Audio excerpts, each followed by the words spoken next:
Hello students.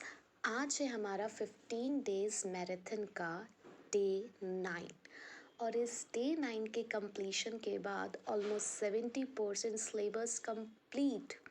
धीरे धीरे करके देखो हम कहाँ तक पहुँच चुके हैं। फर्स्ट बुक कंप्लीट, क्योंकि जस्ट फर्स्ट चैप्टर नहीं किया हमने, बाकी सारे चैप्टर आज के बाद हमारे कवर हो चुके होंगे और सेकेंड बुक का भी 12 चैप्टर हम कर चुके हैं। तो देखा जाए तो 12 चैप्टर में से 8 चैप्टर आज की क्लास के बाद ख़त्म हो जाएंगे। सो अच्छा है ना, हमने धीरे धीरे धीरे धीरे करके सब कुछ प्रिपेयर कर लिया और वो मुझे दिख रहा है ना 90+, उसकी तरफ बढ़ रहे हैं हम धीरे धीरे। ठीक है, तो स्टार्ट करते हैं डे 9 का आज का चैप्टर विच इज़ स्टाफिंग। सो बच्चों, जो स्टाफिंग फंक्शन है वो हमारा मैनेजमेंट का थर्ड फंक्शन होता है। जैसे कि आपको इसके नाम से भी थोड़ा हिंट मिल रहा होगा कि स्टाफिंग का मतलब क्या है, अपने यहाँ पर लोगों को रखना।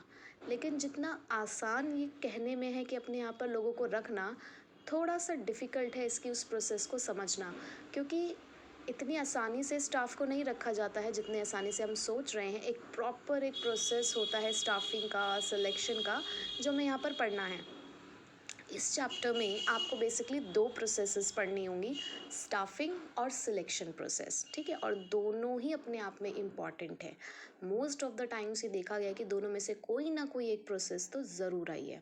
ठीक है, तो स्टार्ट करते हैं पहले स्टाफिंग के मीनिंग के साथ। स्टाफिंग को अगर मैं बहुत ही लेमैन लैंग्वेज में बोलूँ तो it is putting the right person for the right job eight right time. सही समय पर सही पर्सन आपने सही जॉब पर अगर अपॉइंट किया तो that is proper staffing. But थोड़ा सा अपने हम मैनेजमेंट कॉन्टेक्स्ट में इसको और इलाबोरेट करते हैं। It is the managerial function. अभी मैंने बोला ना आपको कि स्टाफिंग जो है मैनेजमेंट का थर्ड फंक्शन है। So it is a managerial function of किस चीज़ का, फिलिंग मतलब भरना, keeping filled the positions in the organisation structure. कि सिर्फ हमें यही नहीं करना कि हाँ हमें अपने यहाँ पे लोगों को रखना है, उन्हें रखे रहना है, उन्हें बनाए रखना है। अपने यहाँ की जो ऑर्गेनाइजेशन स्ट्रक्चर में जितनी भी जॉब पोजीशंस हैं वो हमारी फिल्ड रहें, हमें इस बात का भी ध्यान रखना है। तो स्टाफिंग के प्रोसेस क्या कहती है कि हमें अपने यहाँ पर जितनी भी जॉब पोजीशंस हैं उनको फिल करना है और उन्हें बनाए रखना है। और सिर्फ इतना ही नहीं, इसके अंदर और भी बहुत सारी चीज़ें आती हैं कि अपने एम्प्लॉयज़ को ट्रेन करना, उनकी परफॉर्मेंस को इवैल्यूएट करना, उनका कॉम्पेंसेशन डिसाइड करना, रिक्रूटमेंट, सिलेक्शन, बहुत कुछ है इसके अंदर जो हम अभी आगे प्रोसेस में पढ़ने वाले हैं। राइट, उसके बाद है इम्पोर्टेंस ऑफ स्टाफिंग। एक स्टाफिंग की ज़रूरत हमें क्यों पड़ती है, क्यों हमें प्रॉपर स्टाफिंग करना पड़ता है तो उसका हमारे पास एक्रोनिम है SJ कप। अब यहाँ पर S का मतलब क्या है, सर्वाइवल एंड ग्रोथ। J है जॉब सेटिस्फैक्शन, C है कॉम्पिटेंट पर्सनल, U है utilisation of human resource and P है परफॉर्मेंस, यानी कि हायर परफॉर्मेंस। तो first point is higher performance. Staffing अगर आपने सही से करी है तो यानी कि वही राइट पर्सन को आपने राइट जॉब दी है, जिसके जो स्किल्स थे उसके अकॉर्डिंग आपने उसको अपॉइंट किया है, तो उससे क्या होगा, उसकी परफॉर्मेंस बढ़ेगी।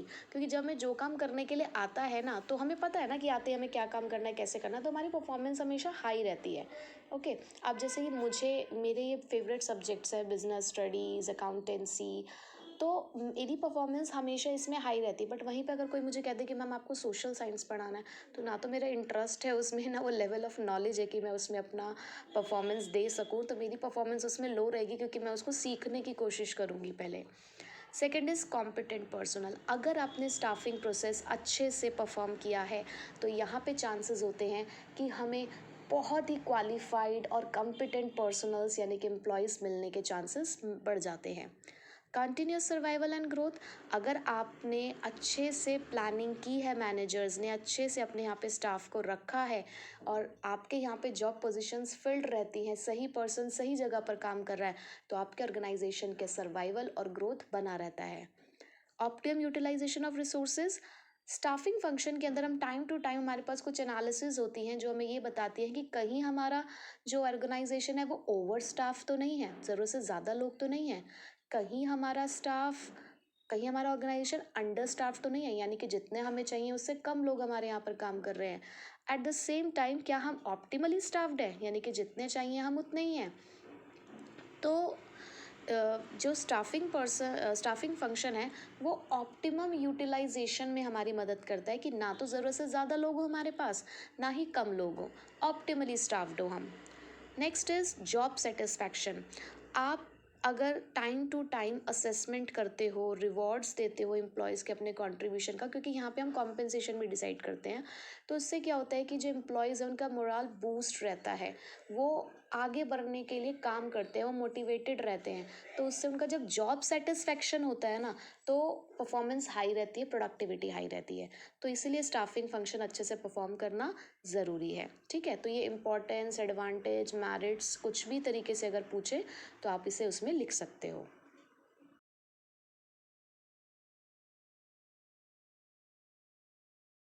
सो अब स्टार्ट करते हैं स्टाफिंग प्रोसेस।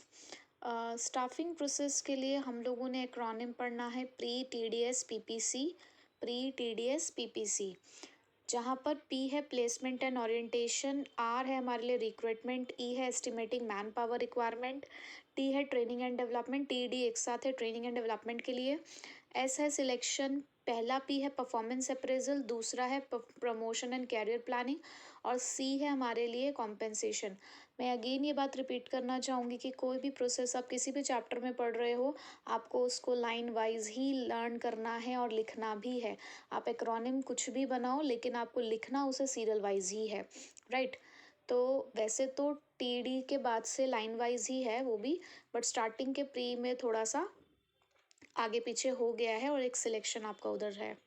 ठीक है, तो स्टार्ट करते हैं। एस्टिमेटिंग मैन पावर रिक्वायरमेंट, देखो हमने रिक्वायरमेंट स्टाफिंग का हमने मीनिंग देख लिया था कि स्टाफिंग का मीनिंग क्या है, कि putting the right person for right job. सिर्फ मैंने आपको जनरल टर्म से बताया है कि सही पर्सन सही जॉब के ऊपर अगर अवेलेबल है, so that is proper staffing. अब ये जो हमने पुटिंग करना है राइट पर्सन, तो उसके लिए भी हमें एक प्रोसेस को फॉलो करना है। तो सबसे पहले तो मेरे लिए ये जानना ज़रूरी होगा ना कि मेरे यहाँ पर लोग कितने अवेलेबल हैं, या मुझे कितने की रिक्वायरमेंट है, कितने मेरे पास वैकेंट जॉब पोजीशंस हैं। तो सबसे पहला पॉइंट हमारा ऐसी चीज़ का निकल कर आता है, एस्टिमेटिंग मैन पावर रिक्वायरमेंट, कि हमें कितने लोगों की ज़रूरत है। तो इसके लिए हम दो एनालिसिस करते हैं। Number one is work load analysis and number two is work force analysis. Workload analysis ये बताता है, ये उस चीज़ का असेसमेंट है कि आपके पास एट प्रेजेंट आपको कितने number and type of human resource चाहिए, ताकि आप अपने यहाँ पर जितने भी अलग अलग तरीके की जॉब्स हैं या अपने जो ऑब्जेक्टिव्स हैं आप उसे पूरा करा सकें। क्या बताता है वर्कलोड? वर्कलोड मतलब कितना काम का भार है आपके ऊपर, और उस काम के भार के लिए कितने लोगों की आपको ज़रूरत है। तो उस चीज़ का असेसमेंट बताता है, क्योंकि कल को आप एडवर्टाइजमेंट अगर दोगे तो वहाँ पे बताओगे ना कि जी हमें 2 मैनेजर्स की ज़रूरत है, हमें 3 क्लर्क की ज़रूरत है। जब भी आप एडवर्टाइजमेंट अगर कभी देखते भी हैं न्यूज़पेपर में, तो उसमें भी लिखे होते हैं नंबर और टाइप। नंबर और टाइप का मतलब है कितने लोग चाहिए और किस टाइप के चाहिए, कौन सी जॉब पोजीशन के लिए चाहिए। तो सबसे पहले हमने वर्कलोड एनालिसिस करके यही चेक करना है कि कितने नंबर और टाइप के ह्यूमन रिसोर्सेज हमें रिक्वायर्ड है। उसके बाद वर्क फोर्स एनालिसिस, अब हमारे पास फोर्स रेडी कितनी है, हमारा जो ऑर्गेनाइजेशन है वो कौन सी पोजीशन पे है, वो ओवर स्टाफ्ड है, अंडर स्टाफ्ड है, या फिर ऑप्टिमली स्टाफ्ड है। तो वर्क फोर्स एनालिसिस ये बताता है कि आपके यहाँ पर कितने लोग अवेलेबल हैं, ताकि हमें ये पता चल सके कि आप ओवर स्टाफ्ड की सिचुएशन में हैं, अंडर स्टाफ की सिचुएशन में हैं, या ऑप्टिमली स्टाफ्ड। अब आप मुझे कमेंट बॉक्स में एक क्वेश्चन का आंसर देंगे, बिल्कुल लॉजिक क्वेश्चन मैं आपसे पूछ रही हूँ, अगर आपको ये टॉपिक समझ आ गया होगा एनालिसिस का, क्योंकि पेपर में केस स्टडी के टाइप से भी ये वर्कलोड और वर्कफोर्स एनालिसिस पूछी जाती है और बच्चे कंफ्यूज हो जाते हैं और एक दूसरे का नाम लिख देते हैं। ठीक है, अगर वर्कलोड एनालिसिस वर्कफोर्स एनालिसिस से ज़्यादा है, तो वो सिचुएशन ओवर स्टाफिंग कहलाएगी, अंडर स्टाफिंग कहलाएगी, या ऑप्टिमली स्टाफिंग कहलाएगी। आप मुझे कमेंट बॉक्स में इसका आंसर देंगे कि अगर वर्कलोड एनालिसिस ज़्यादा होती है वर्कफोर्स से तो क्या सिचुएशन है, वर्कलोड एनालिसिस कम रहती है वर्कफोर्स एनालिसिस से तो क्या सिचुएशन होती है, अगर दोनों बराबर होते हैं तो क्या सिचुएशन होती है। बिल्कुल आपने बताना है अगर आपको समझ आ गया है तो। क्या बोला मैंने? वर्कलोड एनालिसिस क्या बताता है कि कितना लोड है काम का, उस लोड को हैंडल करने के लिए कितने लोगों की ज़रूरत है। और वर्कफोर्स क्या बताता है कि एट प्रेजेंट कितने हैं हमारे पास, जा ताकि हमें ये पता चल सके कि हमारे ऑर्गेनाइजेशन की सिचुएशन कैसी है, ठीक है। उसके बाद जब हमने एस्टिमेट कर लिया, अब हम रिक्रूटमेंट करेंगे। अब रिक्रूटमेंट का मतलब क्या होता है?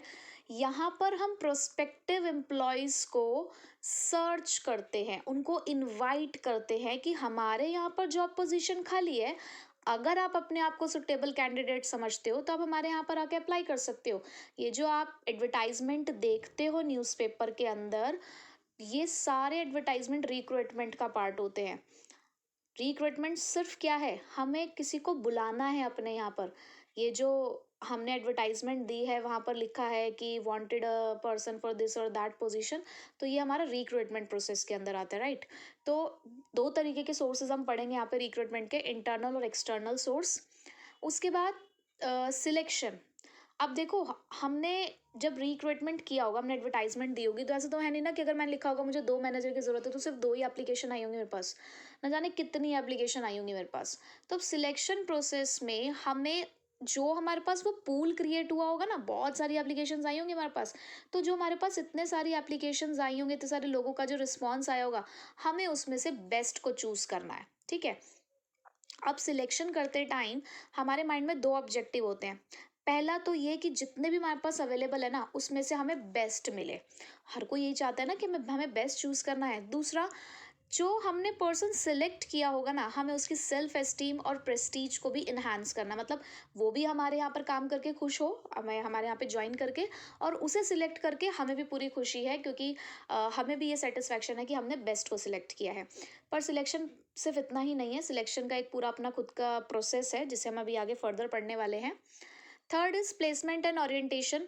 प्लेसमेंट का मतलब है कि एम्प्लॉय को वो जॉब पोजीशन ऑक्यूपाई, यानी कि वो दे देना जॉब पोजीशन जिसके लिए आपने उसको सिलेक्ट किया है। कहते हैं ना प्लेसमेंट ड्राइव चल रही है, प्लेसमेंट ड्राइव, ये वर्ड आप बहुत सुनते होगे, प्लेसमेंट होती है, प्लेसमेंट होती है।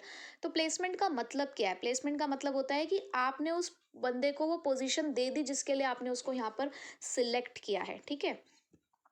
ओरिएंटेशन क्या होता है? ओरिएंटेशन का मतलब होता है कि जो आपने एम्प्लॉय सिलेक्ट किया है, आप उसे फेमिलराइज करा रहे हो। देखो जब नया बंदा आता है घर में, जब देखो नई नई किसी की शादी होती है, घर में बहू आती है नई नई, तो भाई उसका इंट्रोडक्शन वो मुंह दिखाई वाला सिस्टम होता है ना। तो मुंह दिखाई मतलब क्या होता है? काइंड ऑफ इंट्रोडक्शन ही तो होता है। तो ऐसी ऑर्गेनाइजेशन में भी मुंह दिखाई होती है आपकी। जब आप ऑर्गेनाइजेशन को ज्वाइन करते हो तो आपको फेमिलराइज कराया जाता है आपके कुलीग से, आपके सबॉर्डिनेट से, आपके सुपीरियर से, कंपनी की पॉलिसी से, रूल से। जैसे नई बहू को भी बताया जाता है ना, ये तुम्हारी ददिया सास है, ये तुम्हारी एक्चुअल सास है, ये तुम्हारी ननद है, हमारे घर के ये रूल्स और रेगुलेशन है, सबको सिखाए जाते हैं कि भैया इसको ही फॉलो करना। ऐसी नया नया जब ऑर्गेनाइजेशन में कोई पर्सन ज्वाइन करता है, सेम ट्रीटमेंट मिलता है उसको भी। उसके बाद ट्रेनिंग एंड डेवलपमेंट। अब चलो जब शादी की बात चली ही है तो इसी एग्जाम्पल को ही कंटिन्यू कर लेते हैं। अब जब नई नई बहू घर में आती है, अब देखो उसे बेचारी को क्या पता कि कैसे आपके घर में काम होता है, कैसे नहीं होता है। तो उसको ना 1-2 दिन की ट्रेनिंग मिलती है। जब वो किचन में जाती है या जो भी घर का काम होता है ना, उसे कहीं ना कहीं से कुछ ना कुछ उसको सिखाया जाता है। तो 2 से 3 दिन की उसकी ट्रेनिंग चलती है। और कोई कोई तो भैया 1 महीने की भी ट्रेनिंग पे होती हैं। तो ट्रेनिंग का मतलब क्या है कि आपको आपके स्किल्स, आपकी एबिलिटीज़ को बढ़ाने के लिए हम आपको यहाँ पर लर्निंग दे रहे हैं, हम आपको सिखा रहे हैं। आपके उसी जॉब से रिलेटेड जो स्किल्स हैं, जो एबिलिटीज़ हैं, उनको हम इंक्रीज़ करने की कोशिश कर रहे हैं। मम्मी के घर से बहुत कुछ सीख के आए होगे बेटा, लेकिन काम हमारे हिसाब से ही करना है यहाँ पे, तो ज़रा हमारे हिसाब से थोड़ी सी ट्रेनिंग ले लो। बट डेवलपमेंट क्या है? डेवलपमेंट का मतलब है आपका overall development, your personality growth, your career development. अब अपने घर में तो सारी लड़कियां पापा की परी, मम्मी की रानी बेटी होती हैं, है ना। लेकिन वहाँ से तो सिर्फ चलो ठीक है खाना वाना बना के सीख के आ गए, लेकिन जब आप नए घर में आएंगे तो आपको A to Z सारा काम करना पड़ेगा। ये मैं कोई ऐसे दुख भरी दास्तां नहीं सुना रही हूँ। ये एक नेचुरल फैक्ट है, आपकी अच्छी किस्मत है तो बहुत अच्छी बात है, नहीं करना पड़ रहा है तो। मैं जस्ट एक एग्जांपल दे रही हूँ कि डेवलपमेंट का मतलब क्या है, हर पर्सपेक्टिव से आपका ग्रोथ, हर एक चीज़ जो आपके आपके करियर को आगे बढ़ाने में मदद करे, ठीक है। तो बहुत सारे ऑर्गेनाइजेशंस ऐसे होते हैं जो आपके लिए ट्रेनिंग प्रोग्राम्स ऑर्गेनाइज करते हैं ताकि आप अपने स्किल्स को और भी ज़्यादा इम्प्रूव कर सकें। उसके बाद है परफॉर्मेंस अप्रेजल। अब पहली रसोई हुई, है ना, आपने बनाया कुछ मीठा, मीठा आया टेबल पे, सासू माँ जी ने चखा। अब पहली रसोई का गिफ्ट कुछ सोने का आइटम मिलने वाला है या जस्ट 1100 रुपये मिलने वाले, वो उसके टेस्ट पे डिपेंड करता है कि अब क्या होने वाला है। तो ये आपका इवैल्यूएशन है कि जो आपने परफॉर्म किया है ना, अब उसकी रिपोर्ट तैयार होने वाली है और उसी के हिसाब से आपको रिवॉर्ड वगैरह मिलने वाला है, उसी तरीके से आगे की प्लानिंग होगी। तो सेम ऑर्गेनाइजेशंस में भी होता है, जब आपकी करंट आपकी पास्ट परफॉर्मेंस को प्री डिटरमाइंड स्टैंडर्ड से चेक किया जाएगा। जब लड़की देखने गए थे तो मम्मी ने तो कहा था हमारी लड़की सर्वगुण संपन्न है, सब कुछ आता है, और यहाँ तो खीर में नमक डला है, तो भैया रिपोर्ट तो तैयार करनी पड़ेगी। तो यहाँ पर भी ऐसा ही होगा कि हमने एक प्री डिटरमाइंड स्टैंडर्ड सेट किए हुए थे और करंट परफॉर्मेंस पास्ट परफॉर्मेंस को देखते हुए हमने इवैल्यूएट किया।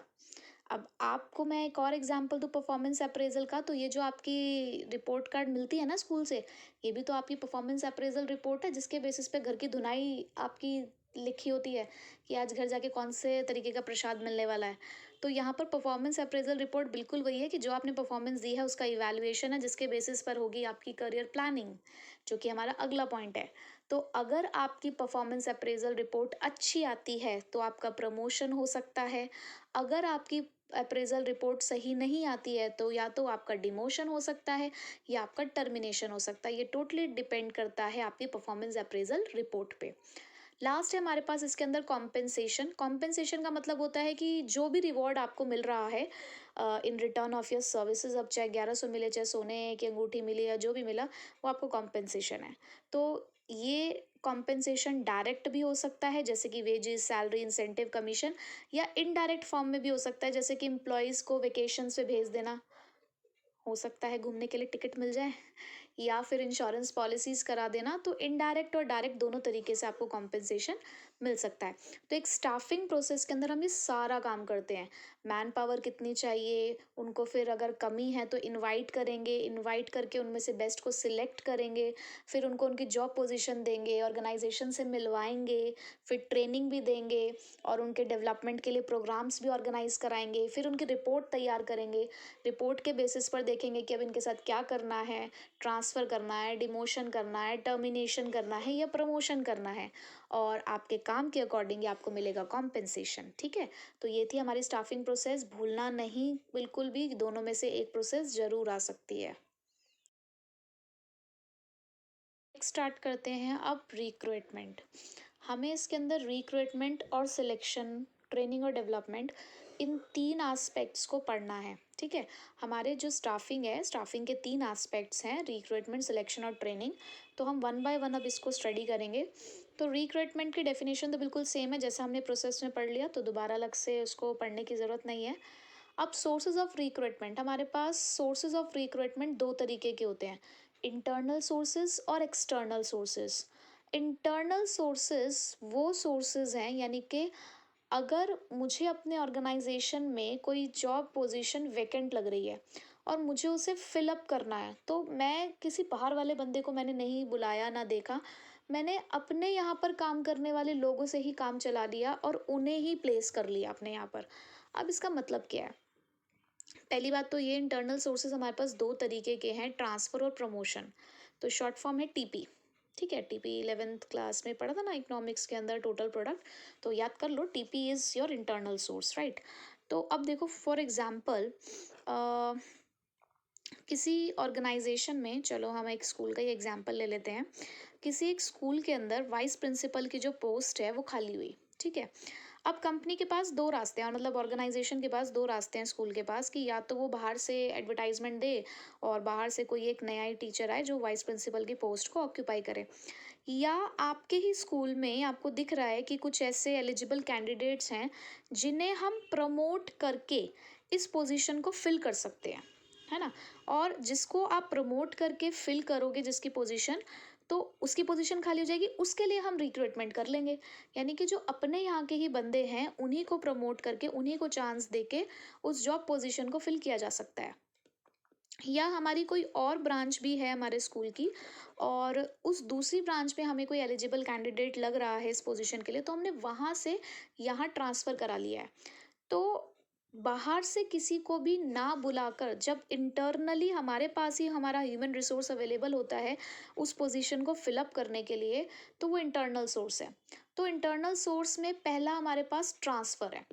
ट्रांसफ़र का मतलब क्या होता है कि एक एम्प्लॉय को शिफ्ट करना सेम जॉब पोजीशन पे, एक जॉब से दूसरी जॉब, एक डिपार्टमेंट से दूसरे डिपार्टमेंट, एक शिफ्ट से दूसरे शिफ्ट।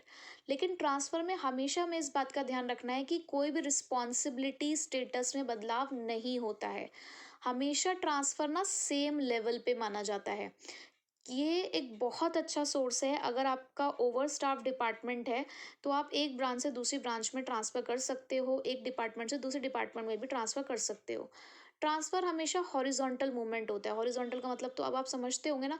हॉरिजॉन्टल मीन्स क्या होता है, लाइक दिस, सेम लेवल। इधर भी जो लेवल है वही सेम लेवल इधर भी है, तो जब हम सेम लेवल पे ट्रांसफ़र करते हैं तो उसे ही हम बोलते हैं हॉरिजॉन्टल मूवमेंट। ठीक है। अब यहाँ पर क्या है कि इसका एक फ़ायदा है कि अगर सपोज़ करो कि आपको अपने किसी वर्कर्स ने कहा कि हम ना इस पर्टिकुलर डिपार्टमेंट में हमें थोड़ी प्रॉब्लम हो रही है, हम कंफर्टेबल नहीं हैं, तो आप हमें ना कहीं और शिफ्ट कर दीजिए। तो इससे क्या होगा कि आप अपने इंडिविजुअल्स की प्रॉब्लम को ना सॉर्ट आउट कर रहे हो, उनके ग्रीवियंसेस, उनकी जो प्रॉब्लम थी उनको निकालने से बेटर उनको कहीं और शिफ्ट करके देख लेते हैं। और ट्रांसफ़र एक तरीके का टूल ऑफ ट्रेनिंग भी है। सपोज़ मुझे बनाना है किसी को वाइस प्रिंसिपल, तो एक वाइस प्रिंसिपल को ना जड़ से लेकर सब कुछ पता होना चाहिए कि पूरे ऑर्गेनाइजेशन में क्या हो रहा है। तो हम क्या करते हैं, हर पोस्ट पे धीरे धीरे धीरे धीरे करके हमने उनको सारे काम सिखाए, फिर जाके हमने उनको वो टॉप पोजीशन दी। तो एक तरीके का ट्रांसफ़र जो है वो टूल ऑफ ट्रेनिंग भी है कि आपने उस पर्टिकुलर डिपार्टमेंट से रिलेटेड सारे काम आपने सीख लिए हैं। ठीक है। अब प्रमोशन क्या होता है, प्रमोशन भी शिफ्टिंग ही है एक एम्प्लॉय का, लेकिन ये हायर पोजीशन की शिफ्टिंग है जहाँ पर रिस्पॉन्सिबिलिटीज़ भी बढ़ेंगी, फैसिलिटीज़ भी बढ़ेंगी, स्टेटस भी बढ़ेगा और पे भी बढ़ेगी। ये ना जब भी प्रमोशन होता है तो एक अच्छा साइकोलॉजिकल इम्पैक्ट पड़ता है एम्प्लॉयज़ पे, क्योंकि ना जब कोई प्रमोशन होता है ना हायर लेवल पे, और अगर आपने इंटरनल सोर्स यूज़ किया तो चेन ऑफ प्रमोशंस होते हैं। आई मैंने आपको एग्जांपल बताया है कि हमारे यहाँ पे वाइस प्रिंसिपल की पोस्ट खाली हुई तो हमने अंदर से ही अपने किसी जो हमें एलिजिबल लग रहा था कैंडिडेट कोई टीचर, उसको वाइस प्रिंसिपल बना दिया, तो उनकी पोजीशन खाली हो गई। तो उसको हमने अब फिलअप करना, तो उसको लगा कि अब जो उनसे लोअर लेवल पे काम करते थे अब उनके प्रमोशन के चांसेस बढ़ जाएंगे। तो ये चेन ऑफ प्रमोशंस होता है, तो ये बहुत अच्छा इम्पैक्ट डालता है एम्प्लॉयज़ के ऊपर। ठीक है। तो ये दो हमारे इंटरनल सोर्सेज थे, ट्रांसफ़र और प्रमोशन। अब इसका फ़ायदा क्या है, इसका फ़ायदा है I am the best. Internal sources का फ़ायदा क्या है, आई एम द बेस्ट। तो मैरिट्स को कैसे याद करना है, आई एम द बेस्ट। तो क्या है आई एम द बेस्ट, आई है इम्प्रूव्स परफॉर्मेंस, बी है बेनिफिट ऑफ शिफ्टिंग वर्कफोर्स, ई है इकोनॉमिकल, एस है simplifies the process of selection, और टी है tool of training. So I am the best क्या है, मैरिट्स ऑफ इंटरनल सोर्सेज। अब improve performance क्या है, एक प्रमोशन जो हायर लेवल पे होता है ना, अभी हमने बताया ना कि वो चेन ऑफ प्रमोशंस को बढ़ाता है, तो इससे एम्प्लॉयज़ मोटिवेट होते हैं अपनी परफॉर्मेंस को इंक्रीज करने के लिए। Simplifies the process of selection, यहाँ पर ना हम ऐसा मानते हैं कि इंटरनल सोर्स हमारे लिए ना रिलायबल सोर्स है। क्यों, क्योंकि देखो जब हम बाहर से किसी बंदे को बुलाएंगे ना तो हमें नहीं पता कि वो कैसा है। हम अब पहले रिक्रूटमेंट करेंगे, हम सिलेक्शन में उसको देखेंगे, बहुत सारे टेस्ट लिए जाते हैं, तब जाकर हम उसको सिलेक्ट करेंगे। लेकिन जब इंटरनली सोर्स का इस्तेमाल कर रहे हैं तो हम पहले से उस बंदे को जानते हैं, तो दोबारा इंस्पेक्शन या चेकिंग की ये सब चीज़ों की ज़रूरत नहीं होती है। टूल ऑफ ट्रेनिंग अभी हम पढ़ के आए कि ट्रांसफ़र से अलग अलग अलग अलग जगह पर शिफ्टिंग होके हम उस काम को सीख रहे हैं, हर तरीके के काम को सीख रहे हैं, तो एक टूल ऑफ ट्रेनिंग भी है। बेनिफिट भी है कि अगर आपको कोई एक ऐसा डिपार्टमेंट है जो ओवर स्टाफ्ड है और एक डिपार्टमेंट है जो अंडर स्टाफ्ड है, तो आप शिफ्ट कर सकते हो, निकालने से बेटर उनको कहीं और शिफ्ट कर दो। कंपनीज करती भी हैं ऐसा। इकोनॉमिकल है, देखो रिक्रूटमेंट करोगे, एडवर्टाइजमेंट दोगे, तो एडवर्टाइजमेंट फ्री में थोड़ी होती है, बहुत पैसे लगते हैं एडवर्टाइजमेंट में। फिर सिलेक्शन ड्राइव्स चलती हैं, बुलाया जाता है कैंडिडेट्स को, इंटरव्यूज़ कंडक्ट किए जाते हैं, रिटन टेस्ट कंडक्ट किए जाते हैं, तो खर्चा भी होता है, टाइम भी होता है। तो अगर आप इंटरनल सोर्स यूज़ करते हो तो वो आपको सस्ता पड़ता है, ठीक है। तो ये तो मेरिट्स थे, लेकिन कुछ डिमेरिट्स भी ज़रूर होंगे। सो डिमेरिट्स के लिए मैंने कोई एक्रोनिम नहीं बनाया, क्योंकि मुझे ऐसा कुछ खास सुटेबल सा नहीं लगा। आप अपने अकॉर्डिंग देख लीजिएगा अगर आपको बनाना है। और मैंने पहले भी कहा था कि हर चीज़ का एक्रोनिम्स बनाओगे तो बहुत कंफ्यूज हो जाओगे, तो कुछ इंपॉर्टेंट चीज़ों का ही आप बनाया करो। तो पहला है लिमिटेड चॉइस। देखो, अगर आप वैकेंसीज को इंटरनली फिल कर रहे हो तो आपके पास देखो एलिजिबल कैंडिडेट्स कितने होंगे, 3 4 या 5। लेकिन वहीं अगर आप एक्सटर्नल सोर्स यूज़ करते हो ना, तो उस चाहे पोजीशन एक ही हो, लेकिन सिर्फ 5 लोगों के रिस्पॉन्सेज नहीं आएंगे आपके पास, 50 के आ सकते हैं। तो आपके पास चॉइस बढ़ जाती है एक्सटर्नल सोर्स में, लेकिन वहीं पर इंटरनल सोर्स में आपके पास चॉइस कम रह जाती है। लेथार्जिक, लेजी, मतलब जब हमें लगता है ना कि यार हमें टाइम बाउंड प्रमोशंस मिल जाएंगे, मतलब एक ना एक दिन इनको कौन आ रहा है इनके यहाँ पे काम करने के लिए, हमें प्रमोशन मिलेगा। तो जब हमें ऐसा लग जाता है ना कि यार तो हम में से ही चूज़ होने वाला है कोई, तो हम टायर्ड हो जाते हैं, लेज़ी से रहते हैं, अपने काम के लिए डिसिप्लिन नहीं रहते। तो ये चीज़ें हैं जो गलत हो जाती हैं अगर हमेशा इंटरनल सोर्स हम यूज़ करें। तो कभी कभी झटका देना चाहिए। Not suitable for new enterprise, कोई नई एंटरप्राइज है, अभी आपने खोली है, तो उसके पास तो इंटरनल सोर्स ही नहीं है, ऑब्वियस सी बात है ये तो। नो स्पिरिट ऑफ कंपटीशन, हमें पता है कि हम एक दूसरे के स्किल्स को जानते हैं, जब एक ऑर्गेनाइजेशन में काम करते हैं तो हमें पता है कि सामने वाले की कैपेबिलिटी क्या है। अब जैसे कि आप जब स्कूल लेवल पर एग्ज़ाम्स देते हो तो आपको पता होना था कि आपके क्लासमेट्स का क्या लेवल है, क्या कैपेबिलिटीज़ हैं, तो आप उसके अकॉर्डिंग अपनी प्रिपरेशन रखते हो। आपका जो कंपटीशन का लेवल होता है वो उतना ही होता है। लेकिन जब अब आप बोर्ड एग्ज़ाम्स दे रहे हो तो आपका जो कंपटीशन है वो इंडिया के सभी बच्चों के साथ है। ऑल इंडिया सीबीएसई है ना हमारा, या चलो दिल्ली के सारे बच्चों के साथ है। तो यहाँ पर जो कंपटीशन का स्पिरिट है वो बढ़ जाता है, जिसको भी भाई बनना है रैंकर तो वो तो उसी हिसाब से प्रिपरेशन करेगा। लेकिन जब इंटरनल सोर्स हम इस्तेमाल करते हैं ना, तो हमारे अंदर वो स्पिरिट ऑफ कंपटीशन नहीं होता, ठीक है। इट रिड्यूसेस द प्रोडक्टिविटी, अगर आप बार बार ट्रांसफ़र करते रहोगे ना, तो एक जगह जाएगा फिर दूसरी जगह जाएगा, तो कहीं ना कहीं प्रोडक्टिविटी पे उस चीज़ का फ़र्क पड़ता है। तो ये हमारे डिमेरिट्स थे इंटरनल सोर्सेज के। तो इंटरनल सोर्सेज हमने कंप्लीट कर लिया है। अब हम एक्सटर्नल सोर्स स्टार्ट करेंगे। एक्सटर्नल सोर्सेज होता क्या है? एक्सटर्नल सोर्सेज का मतलब है कि जहाँ पर आपके पास जो चॉइसेस हैं वो बढ़ जाएंगी। यहाँ कहा जाता है कि ये ना नया ब्लड लेकर आता है ऑर्गेनाइजेशन में। नया ब्लड से मतलब ये नहीं कि नया खून चढ़ाया जा रहा है यहाँ लोगों को। नए ब्लड से हमारा मतलब है कि फ्रेश टैलेंट। हमें हमेशा खुद को अपग्रेड करने की ज़रूरत है, अपडेट करने की ज़रूरत है। तो जितने ज़्यादा नए लोगों के साथ हम जुड़ेंगे जो अब के एजुकेशन के साथ पढ़ रहे हैं, क्योंकि आजकल बहुत ज़्यादा लेटेस्ट टेक्नोलॉजी इस्तेमाल की जा रही है, पैटर्न ऑफ एजुकेशन काफ़ी बदल चुका है। तो अगर हमें चाहिए कि हमें नई नई चीज़ें सीखनी है तो हमें नए लोगों के साथ जुड़ना भी ज़रूरी है, ठीक है। तो एक्सटर्नल सोर्सेज के अब हमारे पास बहुत सारे टाइप्स हैं, जिसके लिए I would say recap MCD law, recap MCD law, recap MCD law. जहाँ पर री का मतलब है रिकमेंडेशन ऑफ प्रेजेंट एम्प्लॉयज़, ई है एम्प्लॉयमेंट एक्सचेंज, सी है कैजुअल कॉलर्स, ए है एडवर्टाइजिंग, पी है प्लेसमेंट एजेंसीज, एम है मैनेजमेंट कंसल्टेंट्स, और हमारे पास जो ये वाला सी है ये कैंपस रिक्रूटमेंट, डी है हमारे पास डायरेक्ट रिक्रूटमेंट, आर है लेबर कॉन्ट्रैक्टर, और हमारे पास जो ए है अनदर ए, देखिए हमारे पास दो ए हैं, एक तो एडवर्टाइजमेंट है, एक है एडवर्टाइजमेंट ऑन टेलीविजन, ठीक है। तो ये दोनों अलग अलग पॉइंट है। डब्ल्यू है हमारे पास वेब पब्लिशिंग। तो that's why for external sources just recap the MCD law. For external sources of recruitment just recap the MCD law. And you know ना I'm the best, so just tell me कि I'm the best क्या है अभी अभी इस video में, ठीक है। तो अब डायरेक्ट रिक्रूटमेंट की बात करते हैं। अब डायरेक्ट रिक्रूटमेंट क्या होता है कि आपने ना बहुत बार देखा होगा अपने जो आपके लोकल मार्केट्स होती हैं या लोकल शॉप्स होती है ना, उनके बाहर कई बार एक बोर्ड सा लगा होता है, आवश्यकता है सेल्समैन की, आवश्यकता है हेल्परों की। तो क्या ये एक तरीके का सोर्स ऑफ रिक्रूटमेंट नहीं है? आपने जस्ट क्या किया, आपने अपने दुकान के बाहर, अपने प्रेमिसेस के बाहर एक नोटिस टाइप लगा दिया है कि आपको ना इन लोगों की ज़रूरत है। अब जो भी कैंडिडेट अपने आप को एलिजिबल समझता होगा या जो भी इंटरेस्टेड होगा, वो अपने आप आपके पास आकर क्या करेगा, अप्लाई करेगा, है ना। सेम ऑर्गेनाइजेशंस में भी होता है कि यहाँ पर क्या होता है, डायरेक्ट रिक्रूटमेंट में एक नोटिस बोर्ड ना, एक नोटिस जो है वो हम नोटिस बोर्ड पे लगा देते हैं, जहाँ पर हमें डिटेल लिख देते हैं कि जॉब्स हमारे पास ये वाली अवेलेबल हैं और उनकी क्या क्या रिक्वायरमेंट्स हैं।